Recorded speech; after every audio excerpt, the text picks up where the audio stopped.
بسم اللہ الرحمن الرحیم۔ حضرت ابراہیم علیہ السلام کا ایک مشہور اور عظیم الشان واقعہ۔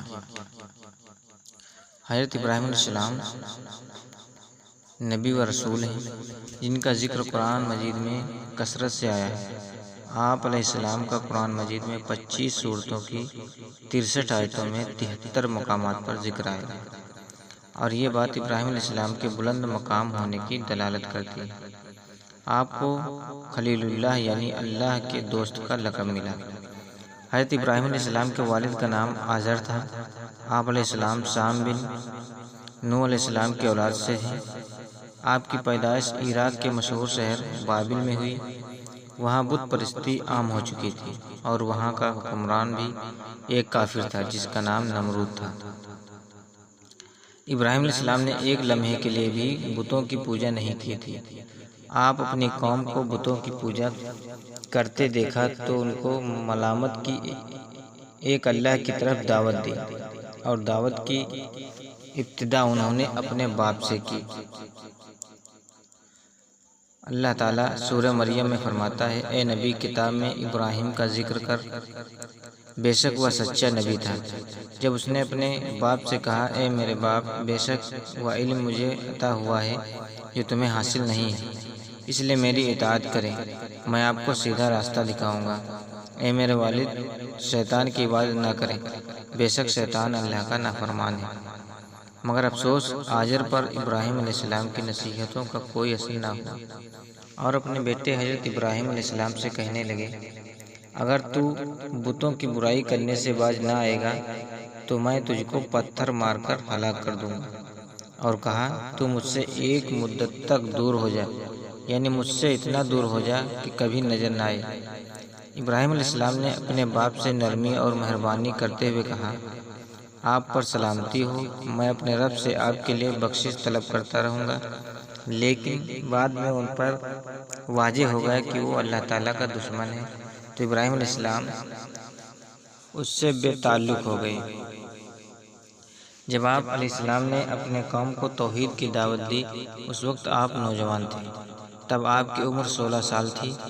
آپ ان کے بت پرستی عمل سے بہت دکھی ہوتے تھے، اور ان کے بتوں کو توڑ دینے کی دھمکی دیتے تھے۔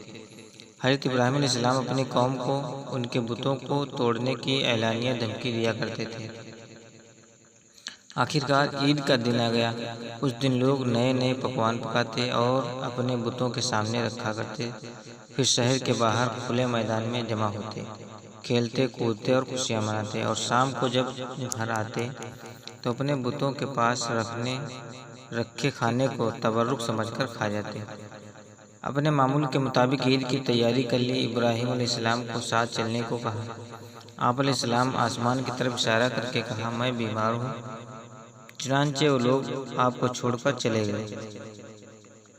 حضرت ابراہیم علیہ السلام ان بتوں کے پاس گئے، دیکھا کہ ان کے سامنے کھانا پڑا ہے۔ سب کے کھانا لانے کی وجہ سے وہاں کھانا بہت زیادہ تھا۔ پھر ابراہیم علیہ السلام نے ان بتوں سے مخاطب ہو کر کہا کہ اتنا سارا کھانا پڑا ہے، تم اس کو کھاتے کیوں نہیں؟ تمہیں کیا ہو گیا ہے؟ بات تک نہیں کرتے۔ پھر ایک کلہاڑے سے ان بتوں کے ٹکڑے ٹکڑے کر دیے، لیکن بڑے بت کو چھوڑ دیا تاکہ سب اسی کی طرف رجوع ہو جائیں۔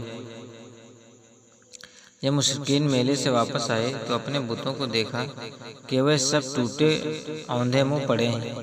وہ حیران رہ گئے کہ یہ کیسے ہو گیا۔ انہوں نے آپس میں کہنے لگے کہ یہ کس کا کام ہے؟ انہی میں سے کچھ لوگوں کو خیال آیا کہ ابراہیم نے کہا تھا کہ وہ بیمار ہیں، اور انہوں نے اپنے بتوں کو مذمت کرنے کا کہا تھا۔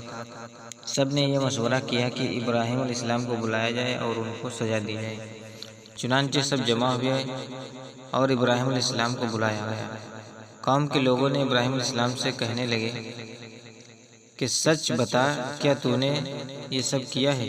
جواب میں ابراہیم علیہ السلام نے کہا، یہ کام تو اس بڑے بت کا ہے، مجھ سے کیوں پوچھتے ہو؟ تم اپنے معبودوں سے کیوں نہیں پوچھ لیتے؟ وہ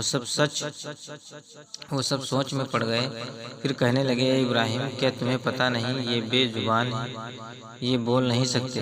پھر ابراہیم علیہ السلام بولے تم اس چیز کی عبادت کرتے ہو جو تمہیں کچھ نفع نہ دے سکے اور نہ نقصان پہنچا سکے، تعجب ہے تم پر اور ان پر جو اللہ کے سوا پکارتے ہیں، کیا تم میں بالکل عقل نہیں؟ اس سب کے باوجود بھی وہ کفر پر ڈٹے رہے، اتنے واضح دلیل کے باوجود بھی وہ کفر پر قائم رہے اور حضرت ابراہیم علیہ السلام کو آگ میں ڈالنے کا ارادہ کیا۔ ایک میدان کا انتخاب کیا گیا، پھر اس میدان کو پتھروں سے گھیر دیا گیا اور سب کو حکم دیا کہ لکڑیاں جمع کر کے اس گھیرے میں رکھا جائے۔ چنانچہ لکڑیاں جمع کی گئیں، لکڑیاں اتنی جمع ہو گئیں کہ زمین تک نظر نہیں آتی تھی۔ پھر ان لکڑیوں کو آگ لگائی گئی۔ جب آگ کے شعلے آسمان سے باتیں کرنے لگے تو حضرت ابراہیم علیہ السلام کو آگ میں ڈالنے کے لیے ایک جھولا تیار کیا اور اس میں ابراہیم علیہ السلام کو رکھا گیا۔ اس وقت آپ علیہ السلام نے یہ دعا پڑھی، حسبنا اللہ و نعم الوکیل، ہمیں اللہ کافی ہے اور وہی بہترین کارساز ہے۔ بعض روایت میں آیا ہے کہ جب ابراہیم علیہ السلام کو آگ میں ڈالا جانے لگا تو حضرت ابراہیم علیہ السلام جبریل علیہ السلام آئے اور کہا اے جبریل، اے ابراہیم اگر کوئی حاجت ہے تو میں حاضر ہوں۔ ابراہیم علیہ السلام نے کہا اگر تم اپنی مرضی سے آئے ہو تو مجھے تمہاری کوئی ضرورت نہیں۔ چنانچہ جب ابراہیم علیہ السلام کو آگ میں ڈالا گیا تو وہ اللہ کے حکم سے سلامتی کے ساتھ ٹھنڈی ہو گئی۔ بعض روایتوں میں ہے کہ ابراہیم علیہ السلام فرمایا کرتے تھے مجھے ان دنوں جو راحت و سکون تھا ویسا آگ سے نکلنے کے بعد نہیں ہوا۔ اتنا بڑا معجزہ دیکھنے کے باوجود صرف حضرت لوط علیہ السلام کے علاوہ کسی نے ایمان نہ لایا۔